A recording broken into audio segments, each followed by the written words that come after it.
Thank you for joining us for episode 9 of Origins Unknown podcast.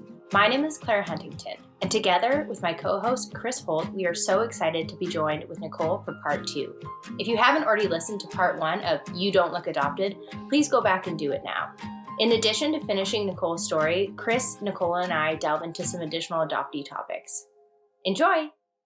I think I walked the long way home. Now fall, just pick me up and hold me close when things get rough. And you never walk the road alone, 'cause we've all got our origins unknown. When Jay kind of talked to me that evening, he was like, Nikole, you have to know that you are who you are without any of this information. Mm-hmm. Like he was like, you are a beautiful person. And now you can sort of like heal from this. Now you can close this chapter of your life if you want to, because you have the answers that you need. And whatever her reaction is has nothing to do with you. Mm-hmm. And I just remember like sitting on the phone with him, like bawling, and he doesn't know me like that. And I just was like bawling. And but you can't like, you couldn't control that, you know? Yeah, no, it was like, it just was such visceral. A release that I needed, like, even just for him, that person to be used as a vessel to tell me that information, because I think that that's something that all adoptees struggle with. Like, but they need to hear that. Yeah, you know? I was talking to my friend about this the other night, and I always like the analogy of the missing puzzle piece. Like, mm-hmm. For an adoptee, like imagine like 1,000-piece puzzle, and it's all done, and it's still beautiful. It still looks good. You still can see what it is. But there's always that one piece that's missing, that you'll never be completely whole without this information, because it's like a human right. Like, we need to know this stuff about us, because this is how you like grow. It's a hindrance that you don't know these things. And so I really thought about that. Yeah, and I just really took it, and I was just like, he really released me from that. And it was quite, and I imagine he does that a lot. Like, he's got to deal with a lot of big adoptee emotions in this work.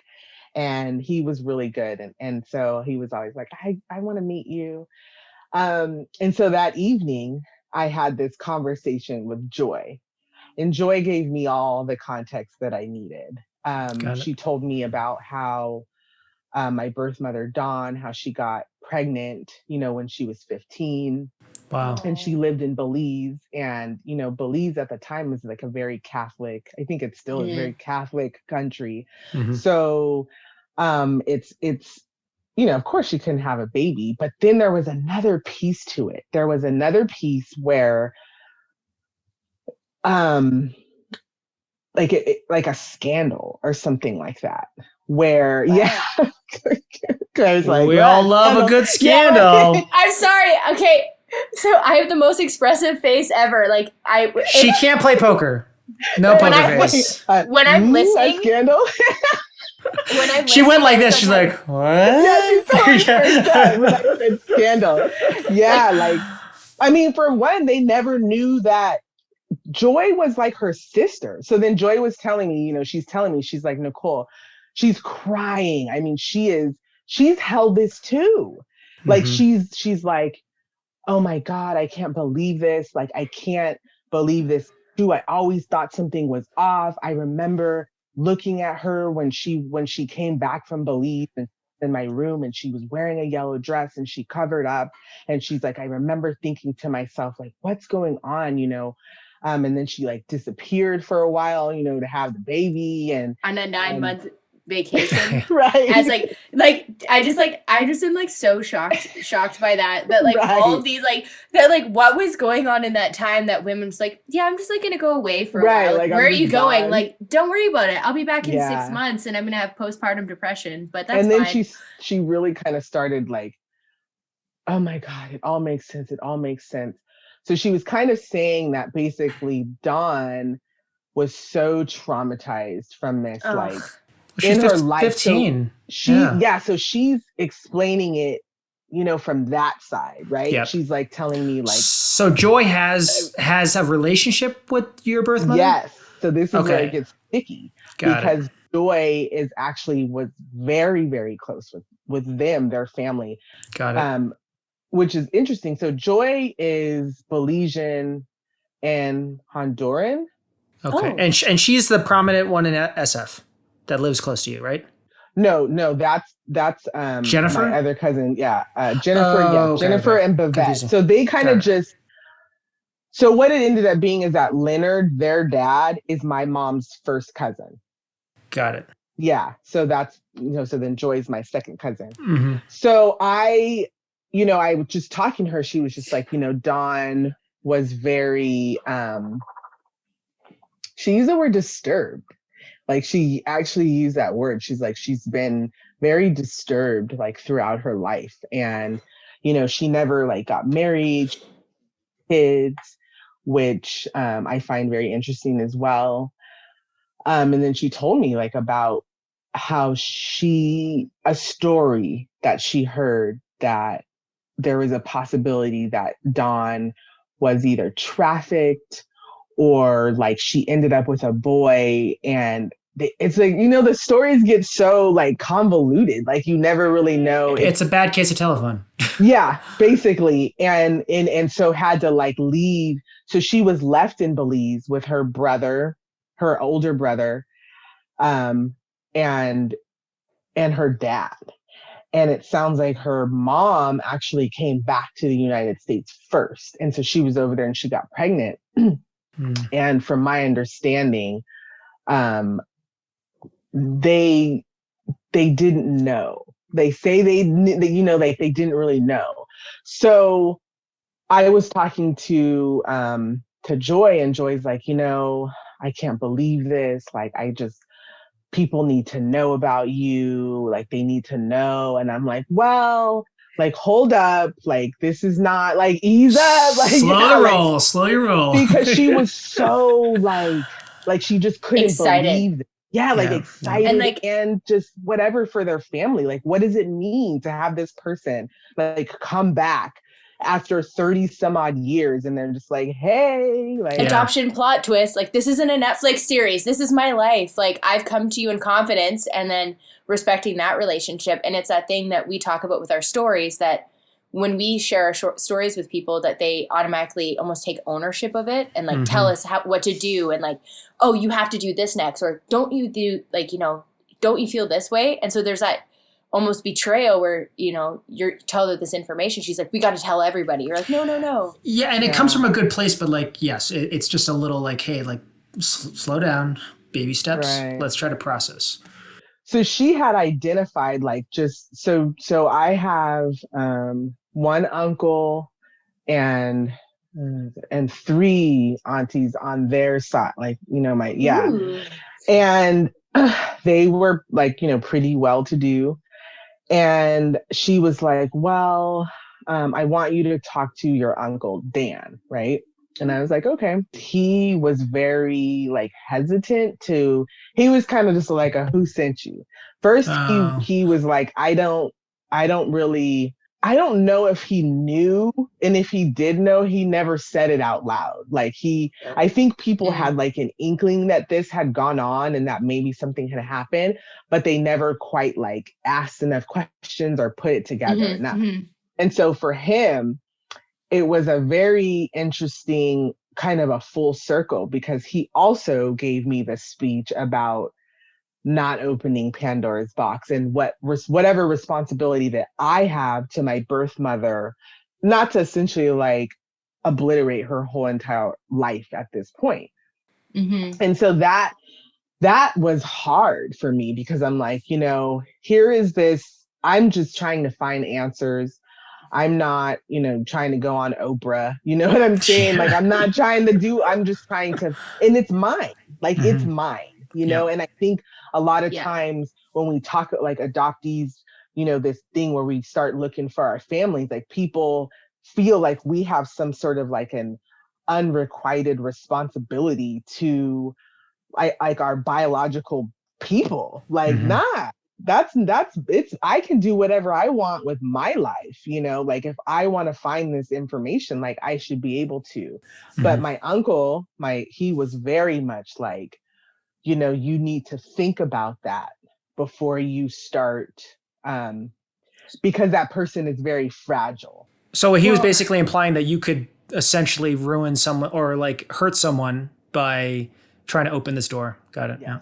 And that almost feels like, and I've heard this, not necessarily your situation, but it gives you it's that same shame of hurting someone just to find yourself. And I picture that analogy that you gave me for non-adoptees. If you've done a puzzle and you've spent all week doing a puzzle with your family, you know, during the rainstorm, and there's not that, you can't find that one piece of puzzle. One thing we didn't talk about. No, everybody is flipping tables. They're looking in their pockets. They're like looking in their shirt. And so like here you got given this responsibility as a child to not hurt your family by telling. And then that triggers in you that previous trigger, and then secretly looking at this letter, and then misinformation. And then here this person that you're hoping to get answers from, you know, says that to you. And like that just had to kind of trigger that shame. And then you feel this responsibility that if you go find your family, you might hurt your birth mother. Like, how does that make you feel now? Like, do you still feel the same, or? Ooh, I struggle with it because I had to, it started to end up like a series of unfortunate events. Like basically Joy, she felt so strongly about this. Like she took it on because I think she saw it as a way for Dawn to like get some relief from it, but it comes when it comes, you know, it's not going to be like that for everyone. And so she wanted to tell Dawn's sisters about me, and that it just didn't go well. Like, it was just like, no, she like, told them? She did. And it wasn't her place to do it. Without your permission. Without my permission. And it really kind of like ruined things. Like, you know, she just couldn't hold it. And then she tried to like confront Dawn about it, and Dawn just wasn't ready to do it. She wasn't ready to hear it. Yeah. And so it's been really hard because like, so where my cousins play into it, because they literally live like, I remember meeting my cousin for the first time. She invited me over for brunch. Bavette, who lives in San Francisco, like literally Bavette. Oh. She lives like down the street, right? And I remember going over there, and she just was so accepting of me, you know, and she's like so Belizean too. Like this, I don't know. I'm saying that, I don't know how I'm articulating it, but it's so different from what I am, you know, like, and I'm like, wow, I'm a part of this. Like, she's a part of me. Like, this is my blood relative. And she was always so accepting and loving, and she cooked for me, and she's like, we're going to go to Belize, you know, and have you been? These things. I have not yet. And when are you planning on going? Know. I don't know, soon. It's definitely like swirling around. I've been thinking about it more and more lately. Now that you can't, I think a lot of us with the current restrictions and stuff, all the things that we've been putting off, I think that's something that we've been putting things off. And Chris was supposed to go to Korea before all of this happened. And so I feel like, you know, that'll be one of the things that you do. Yeah. And then I couldn't find my biological dad. So that's another thing that it's still kind of swirling about. Like, that's a little bit harder. And I actually contacted Jay the other day to see, like, you know, what that would look like, because he'd have to go international in order to do it. Yep. And that makes it a lot more difficult. I mean, yeah, if Dawn was open, obviously, to talk about it, then maybe you could probably fast track. But she won't say who it is. She won't. Oh, you've asked her directly? I haven't asked her directly, but sorry. Jay asked her. Jay was like, well, do you happen to know who her father is? And she was like, no, she won't. Has Jay talked to her since that one conversation at all? Mm-mm. Okay. He hasn't. And so in his opinion, so one of the things that I'm really enjoying about just you discussing Jay, and I'm really hoping we can get him on the show, I think, but it's like the fact that he just like, not only is he this like the Witcher of adoption. For those of you who haven't watched that show, it's a guy who has a special set of skills and can find anything. but he also is just taking his own time to let you have these stages of acceptance, right? And guiding you through this process. And that actually makes me cognizant of the fact that, like, me Googling people till 3 a.m. might not be the healthiest way. So that this might be probably not. Probably not.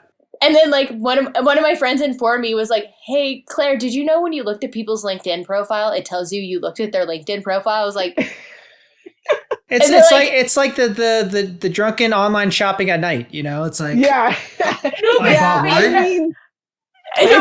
this woman's got an alert that, like, this woman has viewed your profile 32 times. I'm like, I would like to hire you for a pipeline. Is it process? I think everybody's process is different. So I think you have to have the emotional bandwidth for that. Yeah. And I think you have to really be in a space because it's so unknown. Like, you literally do not know what you're going to find. People can be dead. People can be, like, not so great. Like, that's another thing that you have to grapple with. And that's the thing with my biological father, this idea that maybe he wasn't a good person, that, like, she went through something with him that was not good. And so this person is still, a part of me. Like, so I think you just have to be ready for that, because it can really catch you off guard. It really can. And from what Dan, my uncle, was kind of made me feel as though Dawn was still her 16-year-old self, like, in all of this. She got stuck there. She got, like, what is it called? It's like a time capsule.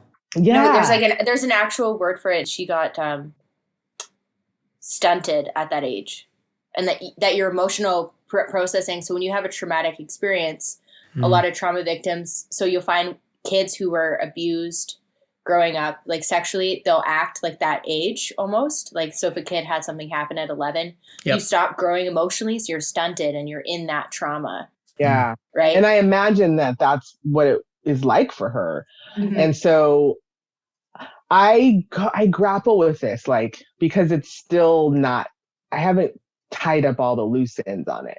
But do you go through, when going through this birth parent search, and I'm just asking you this just to see if you have a similar experience as me, where, and maybe this is for other adoptees listening to this, but, like, when people that have done birth parent searches, I go through these ebbs and flows where I feel super motivated. And then once I hit a roadblock or something negative, it's just like, I'm not going to deal with this. And then you just put it off for months and years. And then you're like, wait, no, I'm almost 40 now. Like, life is flying by. And like you said, once we get older, and we talked about this in the early episodes, like, for adoptees that want to search, if you wait later in life, most likely there might be people that won't be alive, and then you won't have answers. You know? You don't think about that. We become these invincible people that were like, well, I'll look when I'm ready. And, like, it's like, it's that idea that, like, it's always available. And, like, you don't think about it. Right. And, like, also too, just time that's wasted. I think about, like, having siblings, and, like, I have interactions with my nieces and nephews, and, they're the most incredible tiny little human beings in the world. And you're realizing that there's other people, that you could have time, and we've probably missed the boat at that grandparents. Right. Like, hearing, and, like, and that's where, like, the nuggets of history, and in talking to my adoptive grandmother, she has nuggets of history and truth, even about my adoption search, that I didn't realize. And you're not having that one-to-one. Yeah. Like Nikole said, though, like, the other issue here is being ready for that, Yeah. So it's like, we could tell adoptees, hey, if you're young, do that birth parent search, but everyone's on a different part of this kind of roller coaster. And I think you have to identify what it is you're looking for. Yeah. Because it's not always the same thing for every adoptee. It's like, for me, I always had just this feeling of, like, just not belonging, and also wanting to, like, find, like, a culture, like, wanting to, when I found my my biological family, like, my mother, she's, like, a journalist, like, she, like, had or like she went to school for like journalism and she does writing. I love writing. It's always something that I love. One of my aunts is like a baker. I love baking. I'm so good at it. I'm obsessed. And so when you hear those things and you're like, wow, like this makes so much sense. And, you know, the one aunt that looks exactly like me, like she's very like outgoing and, you know, I would look at some of her Instagram stuff and like, we would post like similar things, you know? And so, yeah, so it all like just kind of fit together and that was priceless for me. You know, it was enough at the time to satiate that need to really figure out like who I was, where I came from. And then, but then like you said, Chris, like it also sometimes it ebbs and it flows so much. Like I haven't seen my cousin in so long because then I got triggered and I was like, I can't hang out with them, you know? This is the cousin that went to tell the aunts. Well, her, I don't talk to her. She reaches out to me like all the time. Like, But Bivette that lives in San Francisco, I hadn't seen her in a long time. And she's like, cousin, like, come see me. And there was something there. And I was like, why can't I do this? Why does this feel so weird to me to go hang out with them? So her sister, who I met, you know, there's like 7 of them. There's tons of. And she's having a wedding in Costa Rica and she invited me, you know, like it's so weird. I'm just wondering for you, because now you have contact with some blood related relatives. Like, is it, you know, it's like you have this idea in your head, like, oh, when I meet them, I'm going to get involved, or I want to, you know, for some of us, it might not be that extensive. It's just like, I just want a picture. I just want to know what they look like. And that's it. I want to know why and whatnot. But I think when you're saying those things about just it's feeling weird and you don't know why, like that's so fascinating to me, because I even though I haven't met other blood related relatives, I could see how the search is something I want to do, but once you're there, it's like, why does this feel weird? You know? Yeah, it's so uncomfortable because it's just not something that I'm used to. Yeah. And then, you know, even like with my son, like he might do something that I do, like, you know, or like he'll have a mannerism or something like that. And I'll be like, wow, like genetics are so, you know, and even the way when I met Bivette, like our vibe, like that's my family member, you know, and they were so accepting and so loving. And they're always like, Nikole, answer your phone. I'm going to keep calling you. Like, you know, they just know. Yeah. Like that's okay. So is that for you guys too? Do you find that you can go a really long time without talking to people, or if you're going through something, you kind of retreat into yourself and like deal with it yourself, like to the point where people are like, talk to me, open up. Like, do you guys feel that's the way too? Yeah. Yeah, I definitely do. I can go, I mean, I can cut people off or I can just, I purge all the time. It's just not there. Like I don't have that part. Wonder, like, you know, even this idea of like love from an adoptee's perspective, like how it's so different, I think, like, and how just the way that our attachments or lack thereof are just, they're so different. You know, I look at the world as though a person, they don't have to stay if they don't want to, like, because, you know, even if they are, what does that even mean? Yeah, right. They're like, no, we're blood. Like, it's like, no, like if the one person that's supposed to keep you and love you and like take care of you can go, like all bets are off. And that is another thing too. Like adoptees, I feel like when something's going to go wrong, like I feel like I have the ability to pick up and leave any relationship or to like not see anyone. And I don't know if I'm capable in comparison to other people. I don't think I've missed anyone that's a human. Not like I've missed dogs, but I don't know if I miss people. Yeah. Right. And like, I wonder, like, am I broken? Like, I've never felt the sense of being like, I miss you so much. Like, I wish you were here. I'm like, hey, it's nice to see you again. But I don't think I. Oh my God. That's weird that you just said that, because now I'm thinking about it. That's you better say that you miss me, because we're best friends. I miss you. No, but I see what you're saying. I miss Elaine. I see what you're saying though. Like with the. This was a test. This is actually just a big ruse to see if Chris missed me. No, but it's like the word itself, and then the actual deeper, actual emotional connection to that. Like, when I say I miss someone, what does that mean? Do I miss them, or am I just saying that because that's what you're supposed to say? Like, well, I agree. I don't really miss a lot of people. And I actually sometimes I think to myself, like, sometimes I'll talk about this with my therapist, like my attachment to Jonah, and just like, I don't know that I necessarily like miss him, like when he's gone, you know what I mean? And it's not like, it's just that thing that you're saying. I think it's like, I miss him in a different way.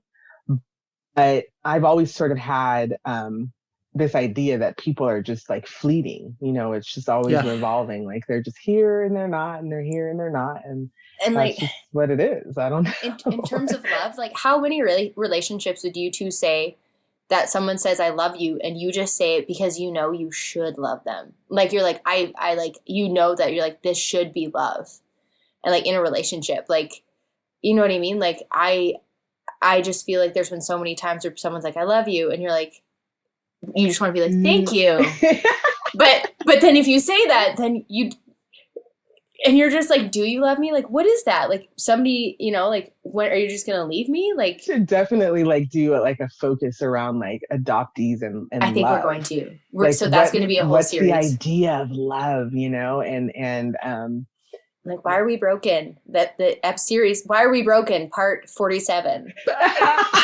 I don't know. Like this whole conversation is now like making me question. With a pet, like, so that's where I like found the correlation. Like I miss like my dog. I'd be like, what is she doing? What is she feeling? And like, for me, that was something like animals. I connected with animals so well. Like even now, like even filming this like podcast, and I've had to really change like my conversation style. Like in conversations, I'll often just like sit back and enjoy watching. And you can't do that because that's awkward for people to listen to a podcast, like my empty chair. But like with like how I talk to people, I struggle with that. But with animals, I was always so laser focused. I eat really well with animals, and I get their boundaries. And like I miss dogs, but I don't miss humans. And like, do you guys miss animals? See, I was never an animal person, and that's the thing. Like animals actually, for me, like there's something about them that I wanted to explore a little bit more, like in therapy, because the fact that they like they don't live very long, you know, like yes, like, and I always just had like that. a weird fascination with death, so I was just kind of like, you know, something about animals like feels triggering for me. And like it's funny you say that. I just went through that. So I joke that I only learned how to deal like to person through my dog that I rescued when I was 18, 19, and we were together for 13 years. And so she was my reason for like keeping going, and like, you know, and I lost her last year around my birthday. And so for me, like that was like huge trigger. Like even losing my dog like triggered me to even kind of start veganism, just like all of these things. And it isn't until recently that I'm like considering having an animal. But it's funny that you say that, because every person in my life, that animal was holding me together. So we were all just being like, when is this going to happen? And then it happened. And then a lot of other things in my life, I didn't realize how much I was using this dog as a therapy assistance animal for love, affection, fellowship. Like, right. Yeah. She like was the linchpin of my entire life. And so it's funny how like when we talk about attachments, Chris, like, did you have a blanket or a stuffed animal that you were wildly attached to as a child? Oh yeah. Yeah. And I mean, my parents, we had pets growing up most of my life, and I never had a connection to them. It was more of like, oh, it's the family dog. I don't want to take him out. You take him out. And like, who's taking care of this dog? And all my brothers and sisters, we're going to take care of it. We're going to take care of it. As soon as we got it, we didn't take care of this dog. And my mom basically was the one that took care of the dog. But until I got our cats, these cats are the only animals that I've personally had that I do feel like obsessed with. Yeah, totally obsessed. Like super obsessed with. Yeah, like it's cute to watch. I have t-shirts with my cats on it. I have socks with my cat's face on it. I'm gonna get a leg sleeve with my cat's the focal point of the leg sleeve is my cat. So like he's cat dad AF, and I wasn't a cat person, and it was something really funny happened. I was thinking about said dog, and I was literally not even kidding you, like staring into the fog. And Chris was just like, what's happening? And I was like, what am I doing with my life? Like, I'm so depressed. Like, and I don't know if other adoptees feel like this, but you're like, what is the point? Like, why? Oh no! But that's part of like the depression is like you wake up, and I'm always been a glass half empty person. Like that's just where my mind always goes. I make everyone happy. So I went to a therapist that gave me something that I'll never forget. So she basically said, you fear the worst, if glass half empty, you just, expect the worst. And she considered it, and I'm sure you've heard this term a lot, it's just like flying low to the ground, because if things don't work out, that drop is very short. Yes. But when you take chances, you take risks, you're flying high. And if things don't work out, that fall is so dramatic. It's like, that's that risk reward thing. It's like, is it worth it? And I've just gone through so many years of just trying to say, look, the great things in life only happen when you take those risks, when you're flying high. And it's going back to that Pandora's box. You have to be okay with a relationship not working out, or you getting like fired in a job, or something happening that's just not going to go your way. But it's the perfectionism. It's the imposter syndrome. The imposter syndrome. That is my biggest. I experience this every episode. Every episode, like people can literally watch me go from like, and I've gotten comments before. I go from being like, to like, I'm in this now. Like I'm one of us, right? Like, and I struggle with that. And it's so crazy that you were talking about, like, you're the low to the ground. I'll be low to the ground, and then I'll be passionate, and then I put everything into it. And then when it crashes, I'm like, I suck. Yeah. I'm terrible. You're like every interaction. Why do I keep on doing that to myself? Like, yeah. How did I do that to myself? But it's like, there's one thing that Claire and I have talked about with, I think this should just be a question we ask all people on this podcast. Episode. So when it comes to self-soothing, do you find yourself a self-soother where you don't want to be physically touched when you're having an emotional moment? I hate being don't touch me. I have a struggle. This is and I'll give you guys a little bit of a vulnerable moment, actually. I grew up like with people knowing, like it would always be a running joke. Like, Coley doesn't like to be touched. Don't touch her. Like, she doesn't want to be hugged. Like, she doesn't want to be, and I would always be like, I can't even have someone like hold me. You know what I'm saying? Like, do you go like no. I feel everything is awkward. Like, I feel intimacy, vulnerability, connection has been like huge struggles throughout my life. And I was just saying, like, I was with a friend this weekend and we just cuddled, and I was like, wow. It was like it may seem really small. That's for huge. Me, I was like, and so as I text him, like, dude, this is huge, because I don't let people cuddle me. Like, I don't like cuddle, but it felt so comfortable. But I've also been doing a lot of healing to like get to these points. And so it speaks to that, just because even me coming here and like talking and sharing my story, and even just doing things that I've never done before. Like, I've always been so scared, or like so cautious. Like, I'm not like a super duper risk taker in a different way. Like, I've been risky like in other ways that I probably shouldn't have. But as far as like, we'll talk later. Like good risks, like where, like you said, where you're putting yourself out there and you're not afraid of rejection, like to the point where you're like, even if I get rejected, that's part of the process. Not being afraid of rejection it's huge, and it really has ruled my life. And it wasn't until now that I really unpacked like how much of an impact that it has had on my life, and just the things that I want to do, and happiness, and just so many different things. And so I think that is the part that I'm pushing through the most, is like trying to be more vulnerable, realizing that being hurt is just a part of life, I mean look, like that's that idea that, like, even with this podcast we talk about this topic of adoption, and that there's so many triggers, and there's trauma, and there's just so many layers to this. But honestly, as people view it as like, oh, this is like I don't want to talk about it. I don't want, but the point of this podcast is to open dialogue about these issues and topics, because if not, it's like anything else. We're just going to suppress it. We're not going to talk about it. We're not going to normalize it. And it's always going to be what it is. And I feel like that's got to change. And there are too many adoptees going through these issues alone.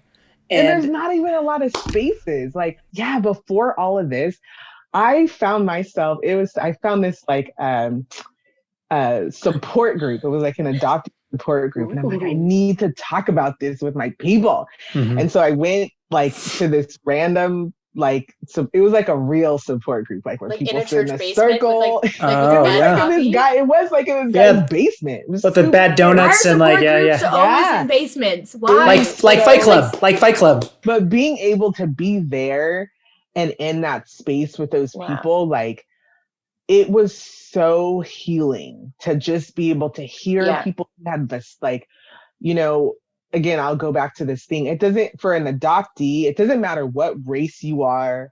It doesn't matter where you came from. Like, we all share something so sacred and so common amongst us. Like, and it's the energy, like, it's so powerful when you're. And it's reinforcing in the sense that it doesn't make you feel crazy, because sometimes you feel like, am I just like this because I'm messed up or whatever? But when you hear other adoptees saying, no, I deal with this, and this, and you're like, that's exactly what I deal with. Yeah. Oh my gosh, I see you, you see me. Yeah. And I didn't realize this, that I never really truly felt seen until I met another adoptee. You know, and even with my brothers, like, we don't even view it's a very weird dynamic. Like, we don't talk about it, even though it's never been like an issue, or like a discussion. Yeah. Because I told you, I just talked to my brother the other day, and it's been 40 years and we never sat down and talked about it. We're like, wait, you felt that way too? Thank you. I just want to say how grateful I am for you two, because you know, just being able to be here, being able to talk about this, or just people holding space, other adoptees. Like, I like Clubhouse. That I like the idea of Clubhouse, because Clubhouse feels like a support group. But I do think that the distinction is important. Fast forward to today, what is your relationship with your kind of biological kind of family with cousins and everything else, and then your adoptive family? So, well, with my biological family, like I said, Dawn, she doesn't want anything to do with me. I still might send her a letter, because I feel like I need to close that. Like, I feel like I need to just say what I need to say to her, because she kind of was like, wasn't trying to hear it, but I need to get it out. So whether I send it to her or not, I don't know. You know, does she know about your son? I think someone probably told her. Someone may have told her, but I think I might send her like a picture or something like that. Like pictures and some letters. That might spark something. Exactly. You never know. And it's like, I can do it and not feel like I have to feel guilty about it. Because if she doesn't want to open it, it's more about my process. Yeah. And it's about you writing the letter and the cathartic feeling. Yeah. Like, are you going to paper write it, do you think? I just picture you with a stationery. I picture you with like a feather quill. I picture you having a wax seal. Oh yeah. But I also, it's going to be completely handwritten. Enya's playing in the background. And then you're going to send it through pigeon carrier. I'm just send it in the mail, and she'll just get it if she wants it. I like how it's like that, what the 110% that the US Post loses. Send two duplicates. Yeah. And so with my uncle, her brother, I couldn't, at the time, I just couldn't connect with him, because he was too focused on Uncle Dan. Uncle Dan. He was too focused on me not stirring the pot. And exactly. And that was too much for me. I was like, I can't do that. Yeah. So that's kind of swirling about Joy. She's so cute. I love her. I just think I have to continue to work through my feelings about, especially because she's so close to my biological mother. That's another thing. It's 2 arms reach for me. Like, it's, it's very triggering. Like, I'm just over here on the phone with you. You could go over to her house. Like, you can talk to her. So it feels, it's hard for me to have a relationship with her, but she always reaches out to me, like tells me she loves me, or she'll like every holiday, my birthday, like she's so sweet. Do you respond back to those? Or sometimes I do. Sometimes I can't.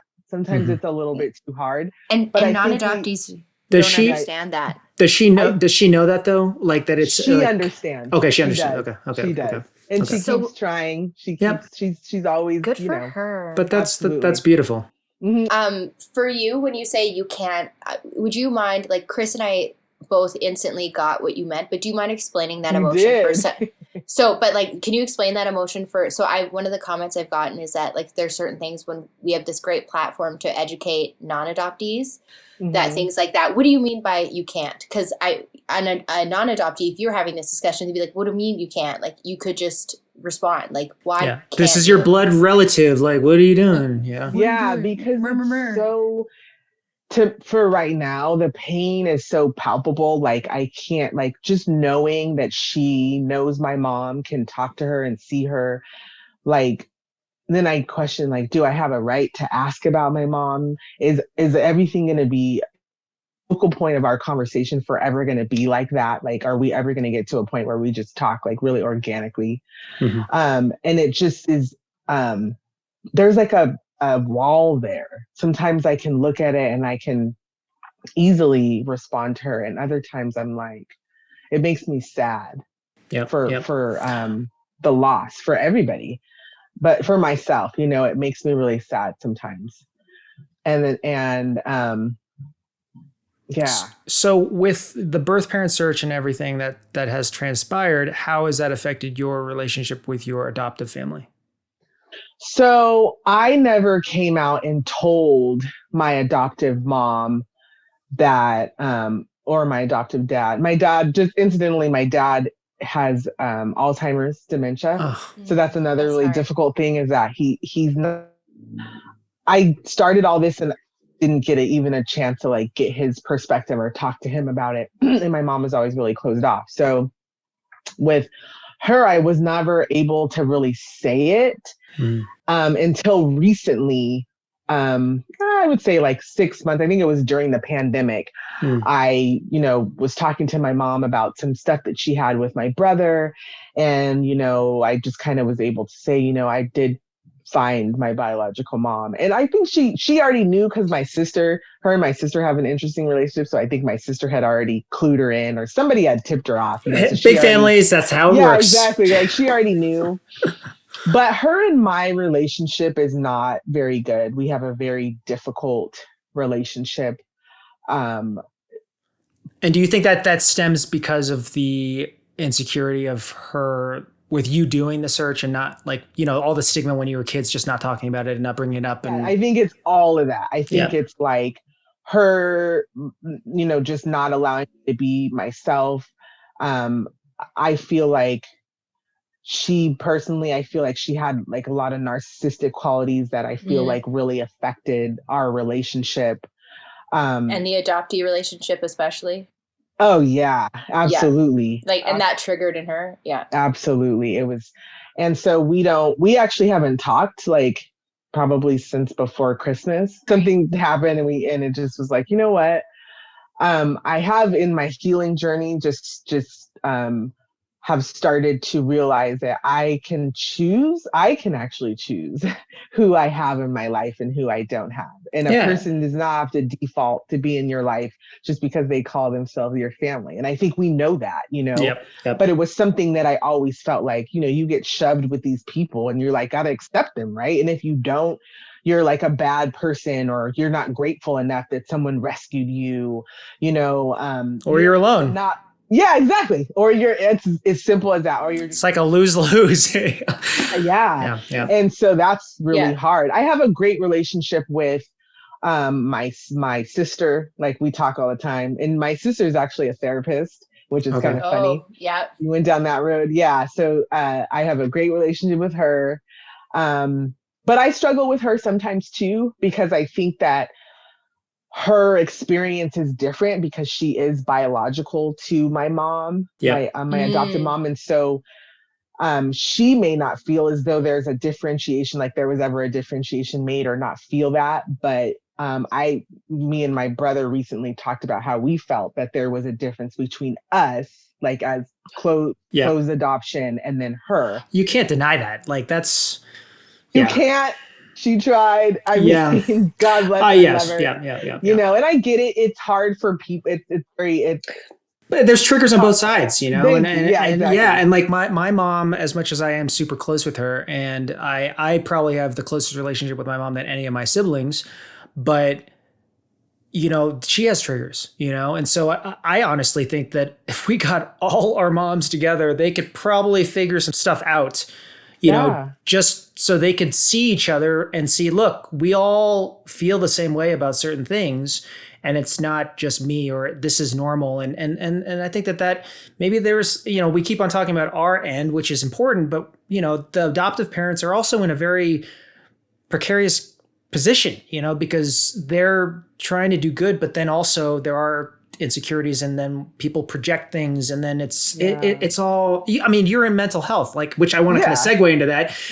It's a lot, Well, and I think people miss, it's a bit of a misnomer that adoptees hate adoption, or we think it's bad, or it's not that. It's just that adoption can be a really beautiful thing. We don't know what would have happened if our biological parents would have kept us. But I think what takes adoption from this really beautiful thing to this thing that can be really painful is the shame, and this idea that like you said, I would want to talk to my adoptive mother and be like, I appreciate you and I love you. And as a mother, I know that must have been difficult to not be able to have kids.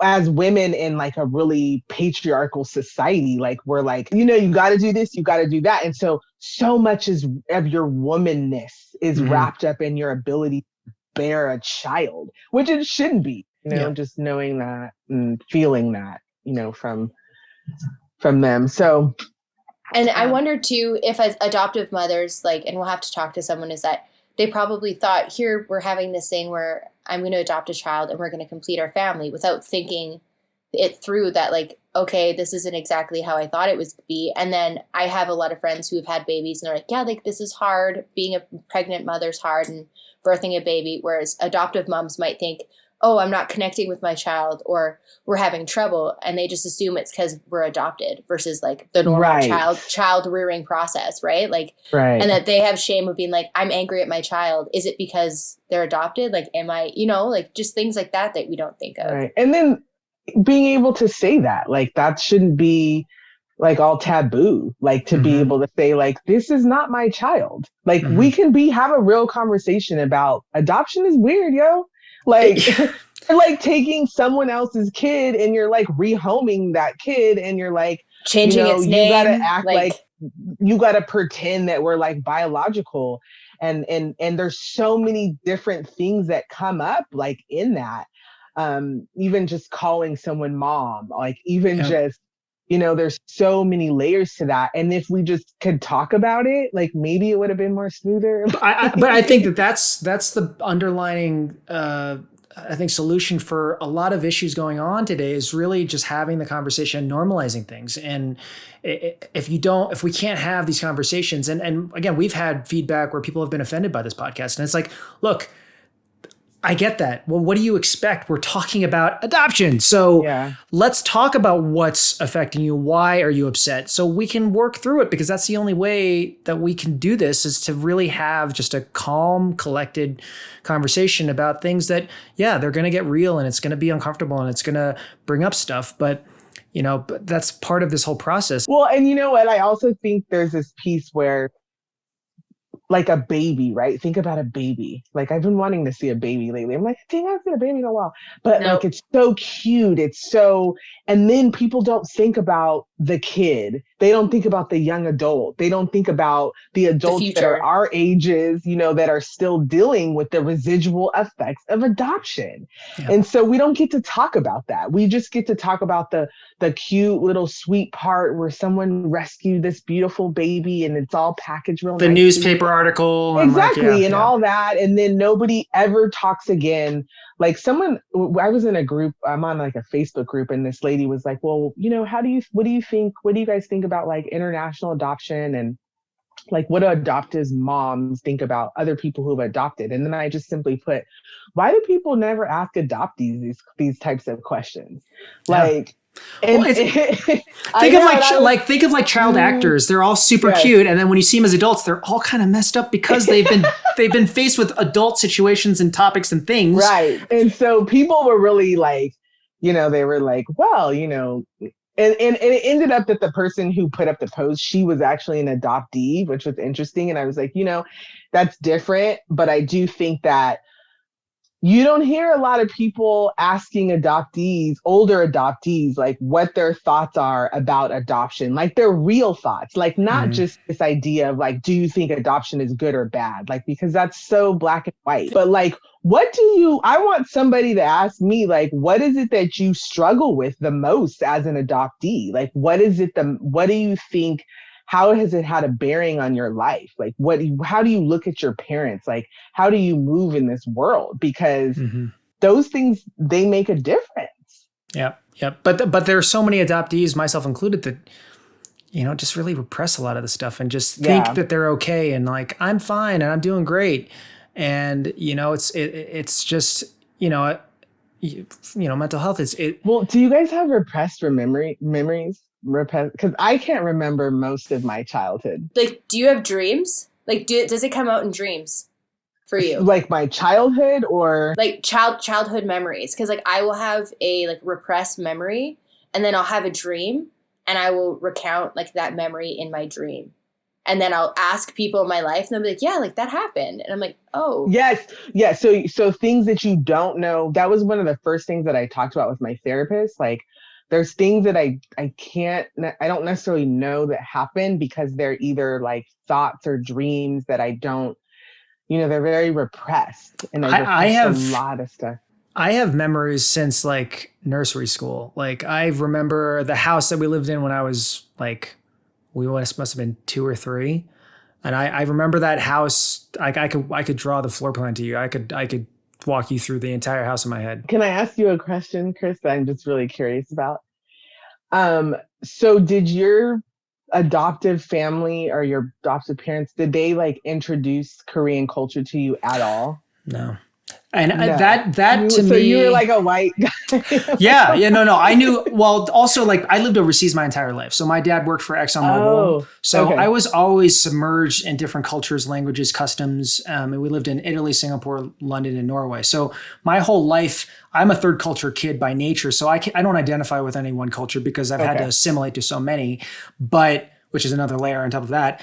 But yeah, I know more about Italian food than I do Korean food. I mean, for sure. But the first time I heard of a white family adopting like a Korean child and then kind of educating themselves and then bringing that culture to their adopted child, to me, I was like, I didn't know how, I felt kind of apathetic about it. I was like, if someone said, "Don't you want that?" I'm like, pasta's good, man. I don't know.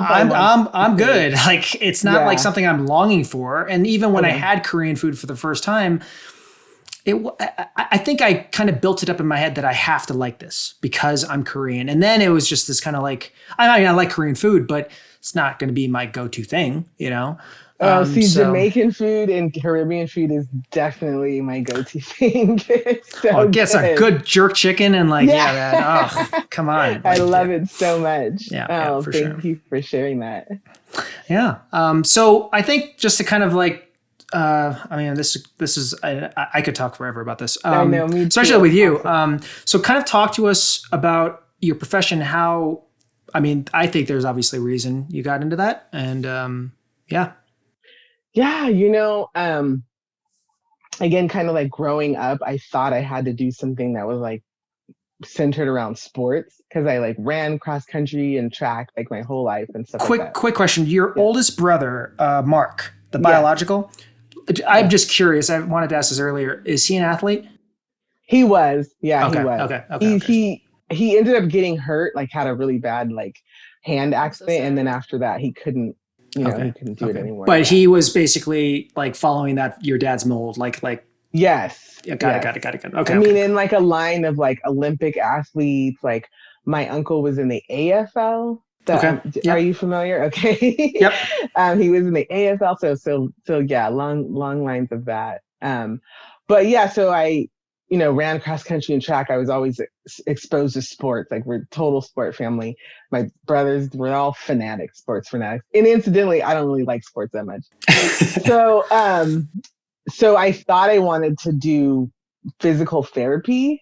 And then once I was like, went to go work in a physical therapy clinic, I was like, it's not what I want to do. And I had always worked in like group homes. So I worked when I was younger. Me and my sister just always had a connection to like kids, like foster kids, go figure. And so I worked in a bunch of group homes and I loved it so much. I loved it. Them kids, some of them I still follow. And so that was sort of my first introduction, like into mental health and like child psychology. And so I graduated with a degree in kinesiology, which has nothing to do with what I do now. And then I started when I was in Southern California, once I worked at the group home, I ended up applying to a psych hospital. Oh, cool. So I applied to a psych hospital to be like a activities therapist. And I knew nothing really about working necessarily. Obviously, the girls had their own problems, but it wasn't like necessarily like psych identified.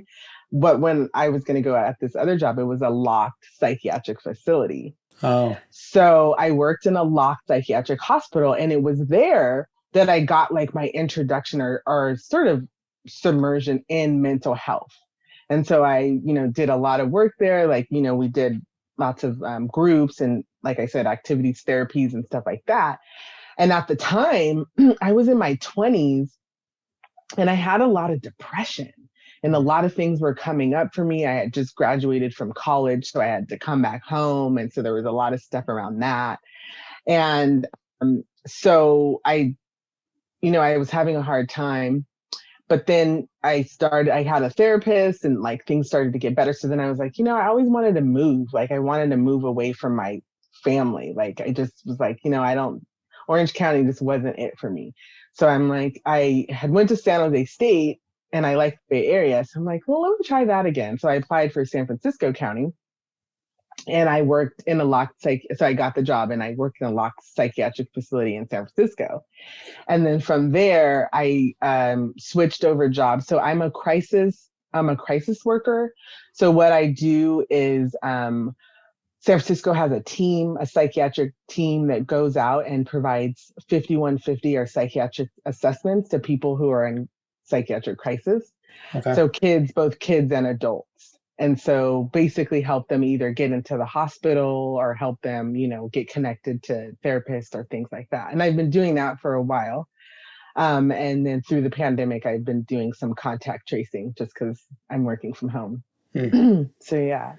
That's awesome. And I think, I mean,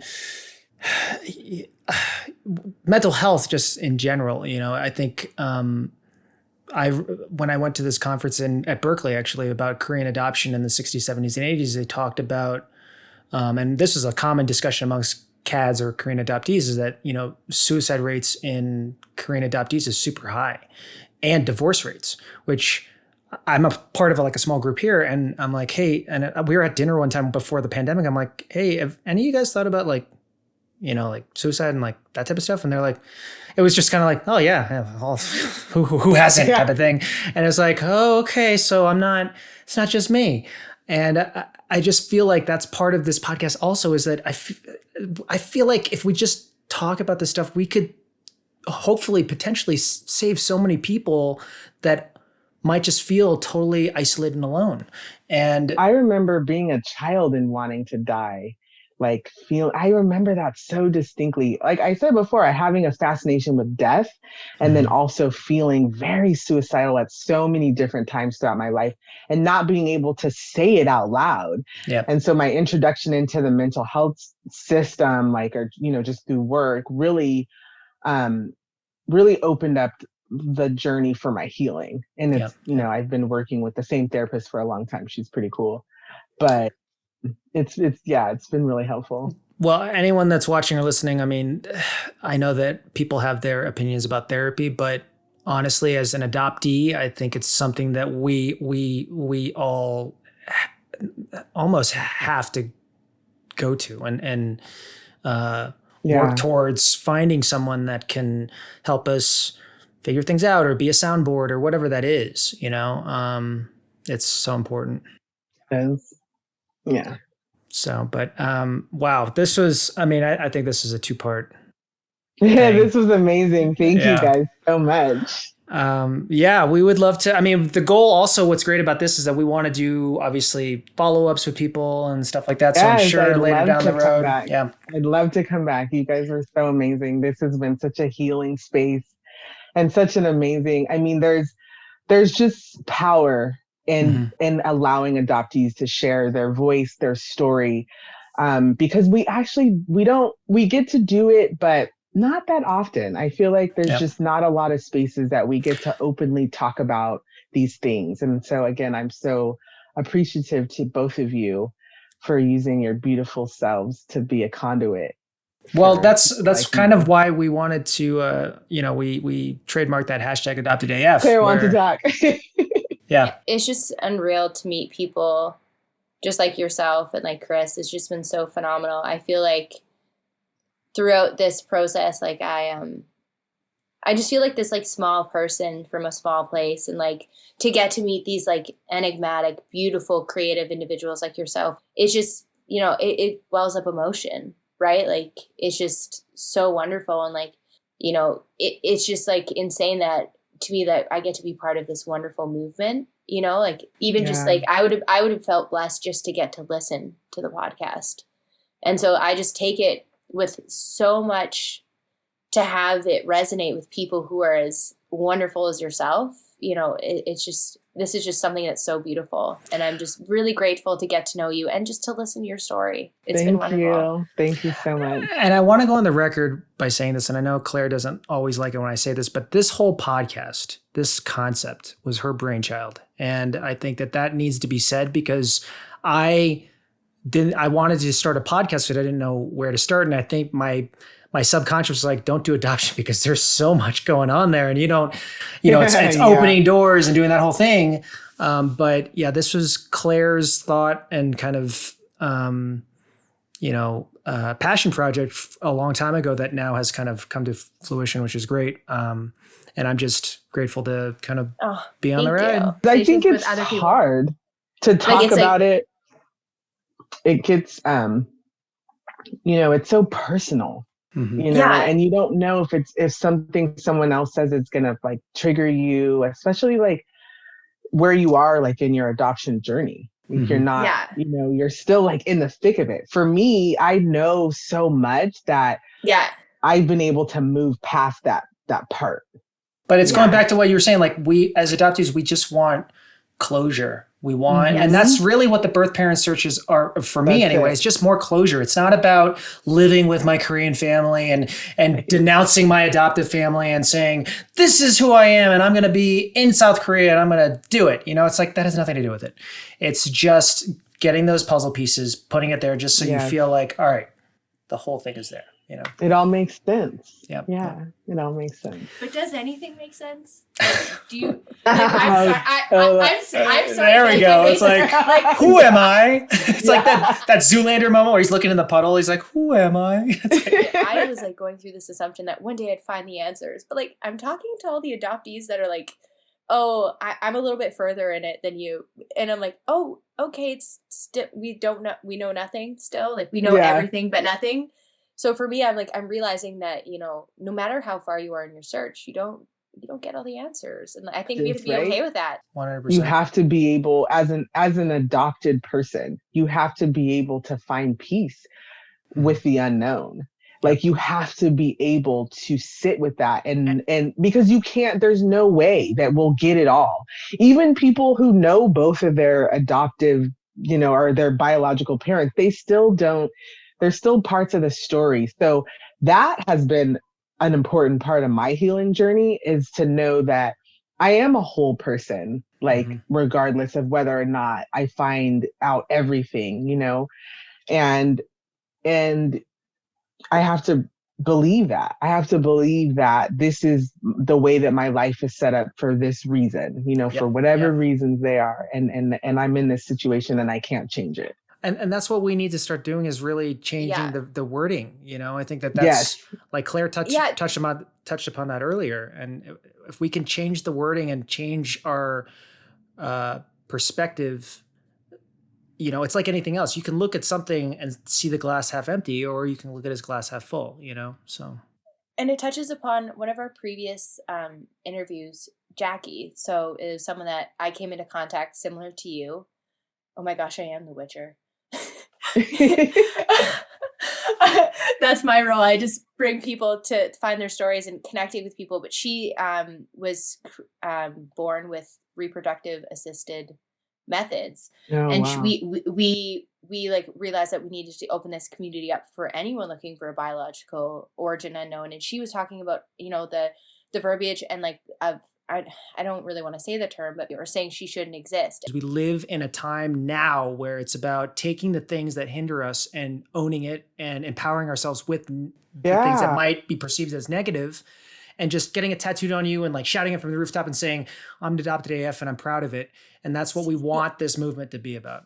But that blows my mind. I was a little 21-year-old punk rock chick with piercings everywhere, half of my head shaved in my bathroom, and I took a Sharpie and I wrote adopted AF on a white like Kirkland Costco t-shirt. Yeah. And I just wrote adopted AF on a bunch of my clothes. So for me, it's just like, how is this like, but you see how long this has been stewing in her brain. And this is all about just the connection, right? Yeah, and it's like, how many people can you connect with? How many people can you shed your light on and spread, just to spread so much good vibes? And these spaces are so important to just have and to be able to share your story, because someone's going to listen to this and they're going to be like, I feel exactly like that person. And maybe it's a tipping point. Them. If you'd like to connect with us on Instagram or TikTok, you can find us at Origins Unknown Podcast. You can follow my co-host at Beyond the Tats. You can find me at Sea Bear Huntington. We're also on Twitter. Follow us at Unknown Podcast. If you'd like to visit our website, it's originsunknownpodcast.com. Also, if you'd like to send us questions, share your story, or even just say hi, you can send us an email at hello@originsunknownpodcast.com. Special thanks to Pace Randolph for writing, performing, and producing the audio for our podcast. Follow him on Spotify for more wonderful music.